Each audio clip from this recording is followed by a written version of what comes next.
Terima kasih. Boleh nggak kalau saya tidak menanggapi, saya ingin bercerita tentang substansi dari pidatonya Giring terkait dengan toleransi dan pluralisme. Boleh, boleh, boleh. Boleh ya? Karena apa yang dikatakan Rian itu, saya udah bosen jawabnya. Silakan, Jakarta silakan. macet, Jakarta udah keluar dari 10 kota termacet di dunia, dari 10 besar. Banjir berkurang dibanding data tahun-tahun sebelumnya. Formula E udah dijawab dari mulai Jakpro apa udah datanya banyak kok di media gitu. Tapi saya lebih tertarik bercerita tentang Jakarta dan pengalaman hidup saya. Teman-teman semua, pengalaman Pilkada 2017 menjadi sesuatu yang diglorifikasikan sampai hari ini. Saya ingin bercerita saja ya. Saya lahir dan besar di Poncol Senen dan Seprapto. Jadi daerah situ rumah biasanya depannya toko, belakangnya rumah.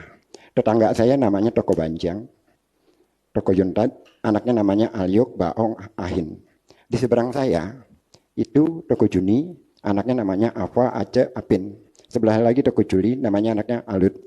Di sebelah sana lagi tukang bakmi namanya Tekming. Semuanya teman saya. Dan kalau lagi malam, terutama bulan puasa, kita main galasin bareng, apa bareng. Kalau hari Jumat libur sekolah, mereka nunggu saya sholat Jumat. Bubar sholat Jumat kita main bareng. Kalau hari Minggu gini, saya jemput mereka di Gereja Ayam, di Pasar Baru. Kalau malam Lebaran, ibu saya membuat ketupat dan menyuruh saya mengantarkan ke tetangga-tetangga saya yang Tionghoa itu, ke rumah-rumahnya. Kalau lagi Imlek, Lebaran itu, Imlek, tahun baru Tionghoa, maka kami dikirimin kue keranjang. Tolong, yang saya katakan ini dibantah, terjadi nggak di seluruh Jakarta? Yang saya ceritakan ini. Kita di Jakarta nggak kenal tuh kata toleransi atau pluralisme. Karena tiap hari inherent sudah keluar rumah, bermain dengan yang berbeda keyakinan. Nggak pernah ada problem, sama sekali. Pernah ada gubernur yang non-muslim di Jakarta? Pernah. Hengantung namanya. Ada masalah? Tidak. Lalu suasana itu berjalan panjang dan bertahun-tahun. Masuklah Guntur Romli dan kawan-kawan, saya mengatakannya, kutip aja silahkan, saya nggak ada masalah. Para liberal udik ini ngajarin kita di Jakarta tentang pluralisme dan toleransi. Siapa lu? Tiap hari kita udah main dengan orang-orang yang berbeda keyakinan. Bahkan sampai hari ini saya lebih hafal hitungan Cina daripada hitungan Arab. Jajal deh hitung-hitungan nama saya. Saya masih hafal, no peit, no pego, no bango. Ayo aja, saya masih hafal itu. Dan itu suasana yang tiap hari kita temui.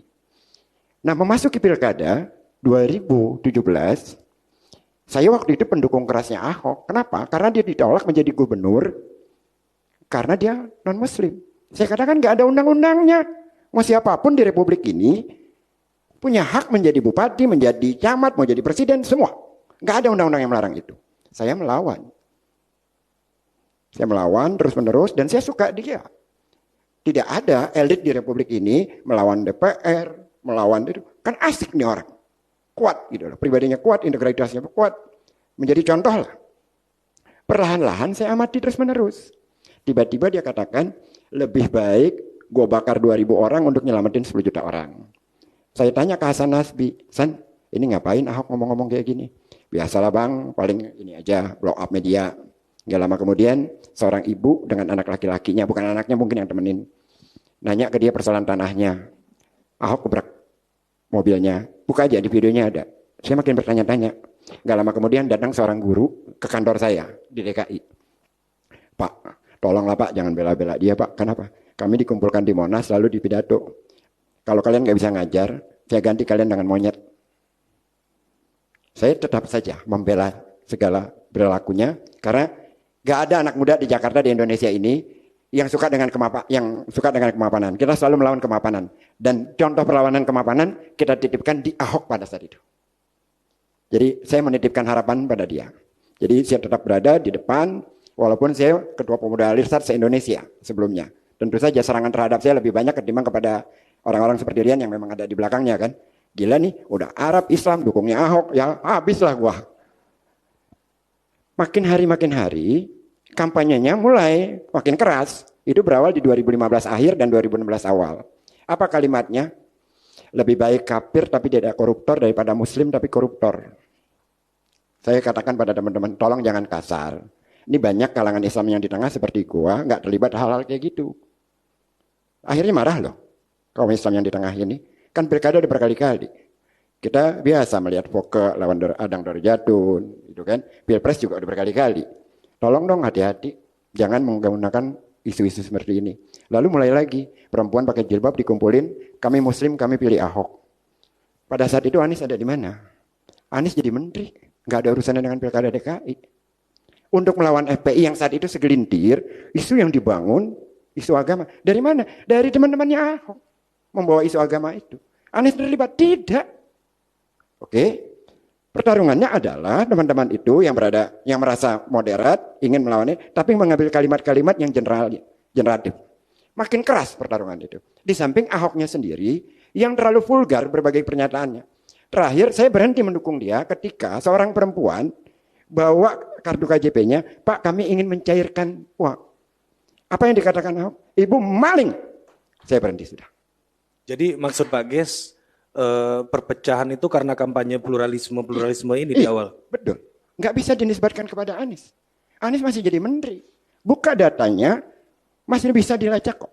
Itu mulai karena kan sudah mulai masuk kan pemanasan kampanye. Oke. Lalu tiba di saat pilkada. Kapan Anies ditetapkan? Anies ditetapkan tanggal 23 September hari Jumat, hari terakhir ketika pilkada. Isu tentang pertarungan itu sudah ada. Apa yang dinisbatkan kepada Anies pada saat itu? Supaya Anies tidak bisa masuk ke putaran kedua. Kalian kok memainkan isu itu? Akui sajalah, Anies liberal, Anies Syiah. Kan itu yang dimainkan kepada Anies. Untuk menjatuhkan dia. Dan saya repot mengklarifikasi isu-isu semacam itu. Semata-mata karena dia rektor Paramadina. Lalu mulai muncul kekerasan-kekerasan baru. Apabila Ahok tidak menang, maka KJP Plus buat janda-janda itu di stop. Itu kan ancaman. Dibalas lagi dengan ancaman. Yang memilih Ahok tidak disolatkan. Ancaman dibalas lagi dengan ancaman. Lalu rapatlah kita. Ini nggak sehat. Anies mengeluarkan surat edaran tanggal 17 Maret 2016 agar menghentikan 2017 bukan 2016. Menghentikan segala spanduk-spanduk itu. Buka di Detikcom ada. Surat edarannya Anies terhadap itu. Terhadap spanduk-spanduk itu meminta dihentikan. Kalau ada yang dilakukan itu, saya akan datang sendiri. Saya pribadi terlibat di Kemayoran, di Jiung menurunkan spanduk. Supaya itu tidak terjadi. Kalau mau fair, kedua belah pihak terlibat. Kalau mau fair. Tapi apakah Anies terlibat? Tidak sama sekali. Rekam jejaknya jelas, ada semua. Gitu. Ini kalau mau. Lalu kenapa selamanya Anies dinisbatkan kepada itu? Kalaupun bukan Anies, misalkan AHY yang maju di putaran 2. Keberuntungan suara limpahan dari persoalan 212 datangnya ke AHY. Bukan ke Anies. Nggak akan mungkin ke Ahok kan? Iya. Ya, dari awal memang nggak mungkin ke Ahok. Nah dari awal itu saya tanya kepada teman-teman. Ketika saya sudah menyatakan berhenti. Siapa Bang yang Anda jagokan?